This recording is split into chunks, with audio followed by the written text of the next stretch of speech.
तो 4 सवाल बहुत ज़्यादा होते हैं। 4 सवाल में बहुत लोग, हज़ारों लोग होते हैं जिनका प्रीलिम्स 4 सवालों से नहीं निकलता है या 4 सवालों से निकल जाता है। That is the worst thing कि पीवाईक्यू आ रहा है और आपका गलत हो गया प्रीलिम्स। शुरू करेंगे, जैसे ही वो टर्म या वो कॉन्सेप्ट आएगा जो पीवाईक्यूज़ में आपके कान खड़े हो जाएंगे कि यार ये चीज़ तो। एंड द बैरोमीटर, काफ़ी लोग पूछते हैं हमें कैसे पता चले कि हमारे नोट्स अच्छे हैं या नहीं। उसका बैरोमीटर यही है कि अगर पीवाईक्यू सॉल्व हो रहे हैं आपके नोट से तो वो अच्छे नोट्स हैं। उसके बाद it is a game of applying common sense, applying logic, वहाँ पे प्रेजेंस ऑफ माइंड दिखाना।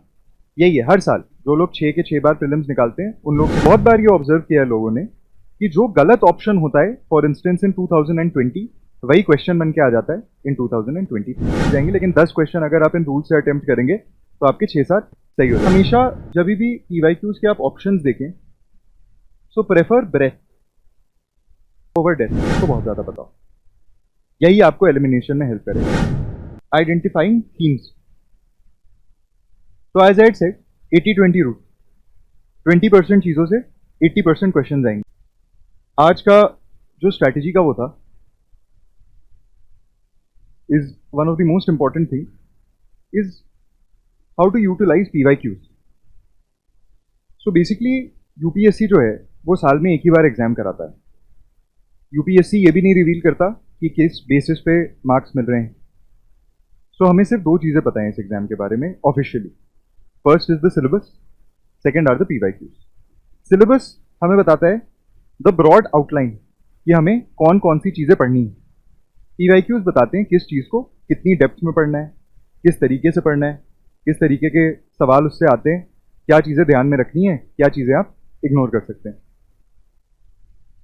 सो basically there are 4 ways in which PYQs are relevant. सबसे पहला होता है कि PYQ से even in exam like the civil services exam direct questions आते हैं।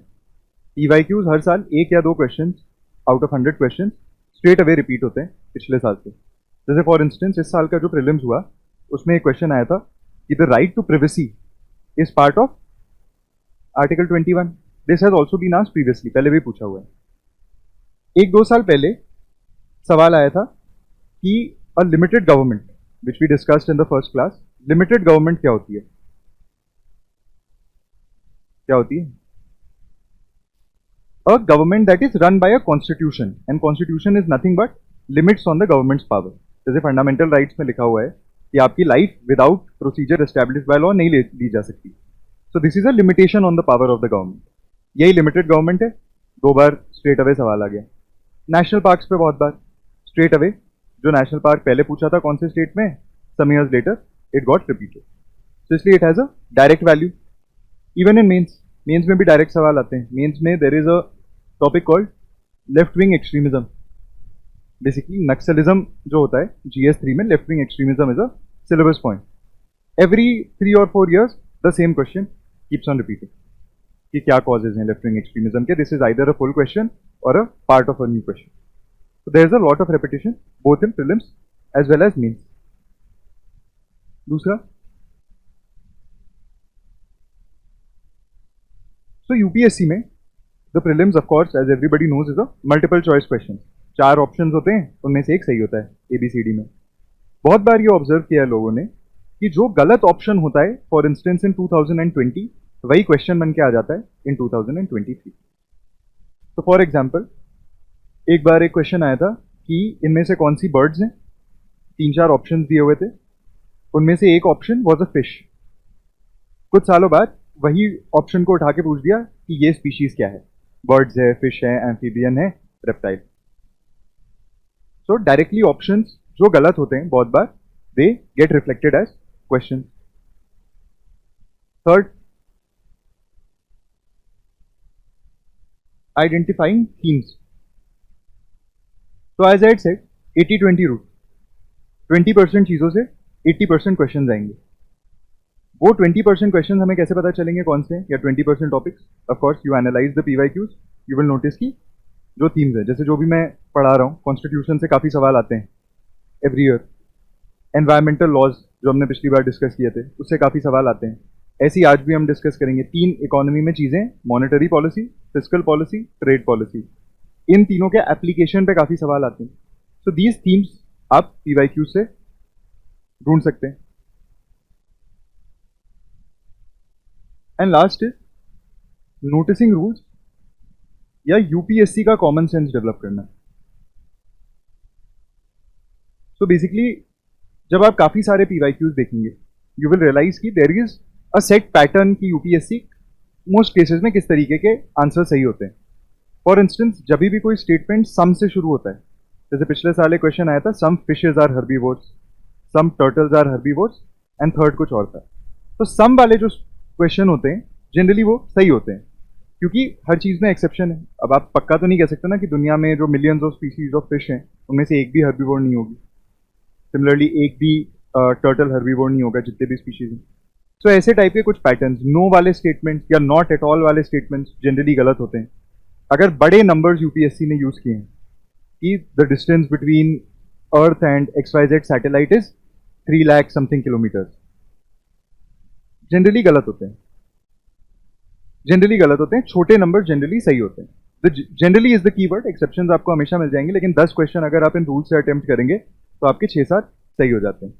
एंड ये करना होता है क्योंकि प्रीलिम्स में despite whatever you are studying, कितने भी अच्छे से आप रिवाइज कर लें, किसी भी आदमी को 35 से 40 क्वेश्चन से ज़्यादा नहीं आते 100%।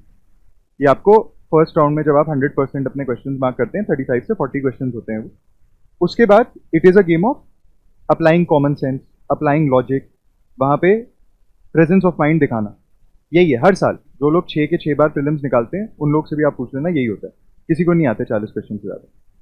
तो वो कैसे होगा? यूपीएससी का कॉमन सेंस डेवलप करके। एंड ऐसा भी नहीं है, मतलब इसमें कोई घबराने वाली बात नहीं है। हर साल लोग क्वालिफाई कैसे कर रहे हैं फिर जब नहीं आते हैं सवाल, क्योंकि वो क्वेश्चंस डिजाइंड ही इस तरीके से हैं कि if you apply common sense, if you show a presence of mind, तो आप वो सॉल्व कर लेंगे। यहाँ पे इस पे कोई सवाल? तो ये तो हो गई 4 यूटिलिटीज कि क्यों पढ़ने हैं पीवाईक्यूज। अब जरा देखते हैं कैसे इन इंडिविजुअल चीजों को पढ़ना है। इसमें तो कुछ नहीं करना, पीवाईक्यू सॉल्व करने और याद रखने क्या आंसर था, कि अगर डायरेक्टली रिपीट हो गया तो फिर वो गलत नहीं करना। That is the worst thing कि पीवाईक्यू आ रहा है और आपका गलत हो गया प्रीलिम्स में। सेकंड, ऑप्शंस में क्या करना है? ऑप्शंस जब भी आप पीवाईक्यूज पढ़ेंगे पहली बार में, अभी हम आगे देखेंगे भी कि पीवाईक्यूज को कैसे इनकॉर्पोरेट करें अपनी स्ट्रैटेजी में। तो जब भी आप पढ़ेंगे पीवाईक्यूज, आप एक बार ऑप्शंस को बस गूगल कर लो, प्रीलिमिनरी गूगल, बस एक बार गूगल करके समझ लो कि ये चीज़ है क्या। जैसे जो मैंने आपको फिश वाला क्वेश्चन बताया उसमें ऑप्शन था golden mahseer. Golden mahseer is a fish, वो एक ऑप्शन दिया हुआ है जो गलत ऑप्शन है। आपने उसको गूगल कर लिया, आपको समझ आ गया golden mahseer is a fish, it is found in XYZ river India में और इन 3 कंट्रीज में मिलती है। बहुत ही बेसिक। अब अगली बार जब सवाल आएगा कि गोल्डन महसीर क्या है, फिश है, रेप्टाइल है, बर्ड है, एम्फिबियन है, so you will be able to easily mark. तो बेसिकली ऑप्शंस, जो भी काफी सारे ऑप्शंस होंगे जो आपको पहले से पता होंगे क्योंकि आप पढ़ रहे हैं 1 साल से, काफी सारे ऑप्शंस पता होंगे। जो नहीं पता गूगल करके छोटा सा एक नोट बना दिया, उस पर ज्यादा नहीं, 50 वर्ड्स का मैक्स।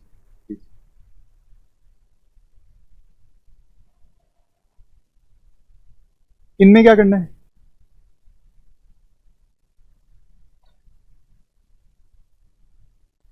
जो थीम्स हैं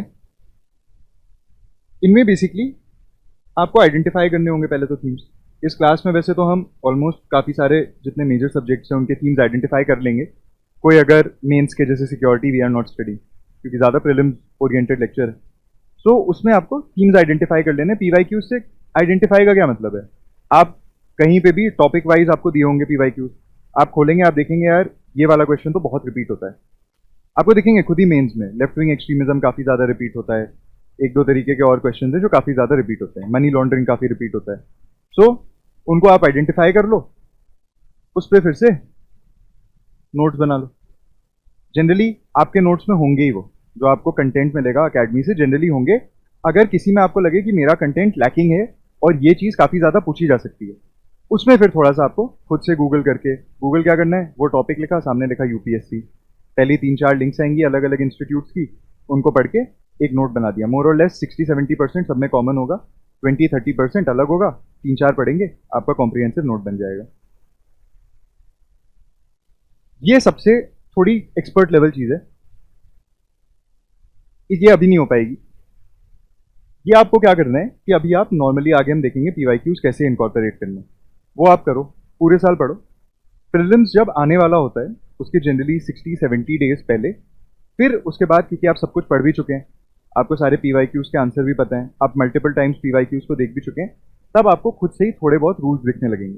जैसे मैंने ये बताया कि सम वाले स्टेटमेंट्स आंसर सही होता है, नो नॉट एट ऑल वाले स्टेटमेंट्स गलत होते हैं, फ्यू फ्यू व्यू जो है, जैसे थोड़े एम्बिगुअस से स्टेटमेंट्स है ना, जो कि some are this few are this, वो सही होते हैं।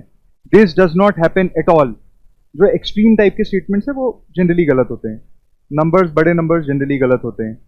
जब यूपीएससी बताता है कि कोई एक्स वाई जेड स्कीम ये मिनिस्ट्री इंप्लीमेंट करती है, तो जनरली देखा गया है कि 10 में से 8 बार वो गलत उस चीज़ को चेंज कर देते हैं। तो ऐसे टाइप के रूल्स आप खुद नोटिस करने लगेंगे towards the end of your preparation, जब आपका प्रीलिम्स पास आ रहा होगा। इसमें एक चीज़ ध्यान रखनी है, हमेशा जब भी पीवाईक्यूज के आप ऑप्शंस देखें, so prefer breath over death. Breath over death, कि जितने ज्यादा चीजों के बारे में आपको थोड़ा थोड़ा पता हो इन UPSC prelims, that is better than एक चीज के बारे में आपको बहुत ज्यादा पता हो। यही आपको एलिमिनेशन में हेल्प करेगा कि सबके बारे में अगर आपको 50 वर्ड पता है, दैट इज 100 थिंग्स के बारे में आपको 50 वर्ड पता है, that is much better than 10 चीजों के बारे में आपको 500 वर्ड्स पता है इन प्रीलिम्स। ठीक है, तो इसलिए ज्यादा से ज्यादा डेप्थ में नहीं जाना, ऑप्शंस देखना है, बेसिक गूगल करना है कि क्या होता है, अगर कोई कॉन्सेप्ट है तो बेसिकली क्या है इस कॉन्सेप्ट का मतलब, इतना समझ के 50 words is nothing, it is 3 sentences, उतने आपको बस नोट्स बनाने हैं। कोई सवाल इससे रिलेटेड, ऑनलाइन भी? चलिए, अब देखते हैं पीवाईक्यूज को कैसे इनकॉर्पोरेट करना है। ये तो हो गया कि पीवाईक्यूज की यूटिलिटी हो गई, ब्रॉड हो गया कि हमें क्या करना है, स्ट्रेटजी। अब 2-3 लेवल्स पे पीवाईक्यू की प्रैक्टिस होती है। सबसे पहले, कभी भी आप कोई नया टॉपिक शुरू कर रहे हैं पढ़ना, जैसे कि फॉर इंस्टेंस आप फंडामेंटल राइट्स पढ़ रहे हैं, आप एनवायरनमेंट के कोई लॉज पढ़ रहे हैं, आप इंटरनेशनल एनवायरनमेंट के एग्रीमेंट्स पढ़ रहे हैं, मॉनेटरी पॉलिसी पढ़ रहे हैं, टॉपिक वाइज पीवाईक्यू की आपके पास कोई किताब होगी, वरना ऑनलाइन तो काफ़ी सारी वेबसाइट्स हैं जहाँ पे टॉपिक वाइज सेग्रीगेटेड है पीवाईक्यूज, उसको खोल लीजिए। एक बार पढ़ने के पहले पीवाईक्यूज को देख लीजिए। अभी आपने पढ़ा भी नहीं है, आपसे सॉल्व भी नहीं होंगे, बस एक बार देख लो क्या सवाल आ रहे हैं, क्या नहीं आ रहे। इससे क्या होगा कि जब आप फिर उसके बाद पढ़ना शुरू करेंगे, जैसे ही वो टर्म या वो कॉन्सेप्ट आएगा, जो पीवाईक्यूज में आपके कान खड़े हो जाएंगे कि यार ये चीज़ तो यूपीएससी ने पूछ सकती है, दिस इज इंपॉर्टेंट। ये बस इसी के लिए कि पहले आपको देखना है पढ़ने के कि कौन सी चीज़ें यूपीएससी पूछता है, कौन सी चीज़ें इंपॉर्टेंट है, कि जैसे ही वो चीज़ें जब आप पढ़ने में है, आप थोड़े अलर्ट हो जाएं। दूसरा लेवल, एक बार आपने पढ़ लिया या आपने नोट्स बना लिए या आपको नोट्स मिल गए आपने रिवाइज के लिए, जिस भी स्टेज पे आप हैं प्रिपरेशन के, फिर एक बार फिर से पीवाईक्यूज को अटेम्प्ट करिए। अब यहाँ पे मेंस और प्रीलिम्स दोनों के देख लो कि मेन से भी क्या सवाल आ रहे हैं इस टॉपिक में। एंशिएंट हिस्ट्री, मान लीजिए आपने मुगल हिस्ट्री पढ़ लिया, तो अब मुगल आर्ट एंड कल्चर के बारे में अगर कोई सवाल आया है, मुगल आर्किटेक्चर के बारे में कोई सवाल आया है। पिछले साल एक सवाल आ गया था मेंस के GS1 में कि सल्टनेट पीरियड जो था उसमें कौन सी टेक्नोलॉजीज डेवलप हुई थी, 15 मार्कर्स क्वेश्चन था। तो ये बड़ा इजी है, एनसीईआरटी में दिया हुआ है इसका आंसर, मतलब इतना कोई टफ नहीं। सो आफ्टर स्टडिंग और अपने नोट्स देख के फिर आप देखिए कि पीवाईक्यूज को आप सॉल्व कर पा रहे हैं या नहीं। एंड द बैरोमीटर, काफी लोग पूछते हैं हमें कैसे पता चले कि हमारे नोट्स अच्छे हैं या नहीं। उसका बैरोमीटर यही है कि अगर पीवाईक्यू सॉल्व हो रहे हैं आपके नोट्स से तो वो अच्छे नोट्स हैं, अगर पीवाईक्यू सॉल्व नहीं हो पा रहे हैं तो they are not sufficient. Simple सी बात है। ये हो गया सेकेंड लेवल। थर्ड हो गया कि ये दोनों चीजें करने के बाद फिर भी ऐसे कुछ पीवाईक्यूज बचेंगे जो किताबों में नहीं दिए हुए, जिनके आंसर जो किसी और कॉन्सेप्ट से हैं, जो फॉर मान लीजिए लक्ष्मीकांत ने नहीं लिखी, आपकी एनवायरमेंट की बुक में नहीं लिखी, जीसी लियोंग में नहीं लिखी, जो भी आप पढ़ रहे हैं ज्योग्राफी के लिए, वहां पे फिर आपको जो मैंने पहले बोला था ऑप्शन या कॉन्सेप्ट्स के खुद 1 पेजर नोट्स बनाने पड़ेंगे, 50 वर्ड्स नोट्स, 50 वर्ड्स के फिर आपने नोट्स बना दिए। ये हो गया आपके पहले 3 लेवल। यहां तक आप बहुत ही अच्छे लेवल पे पहुंच चुके हैं। फोर्थ लेवल, जो मैंने कहा था कि एग्जाम के 50-60 डेज पहले अपन लोग बैठे, हम लोगों ने अब रूल्स, हमारा ऑब्जेक्टिव ही है कि पीवाईक्यूज के आंसर्स भी हमें पता है, पीवाईक्यूज हम सॉल्व भी कर चुके हैं, जो हमारे नोट्स में नहीं था उसको हम ऐड भी कर चुके हैं।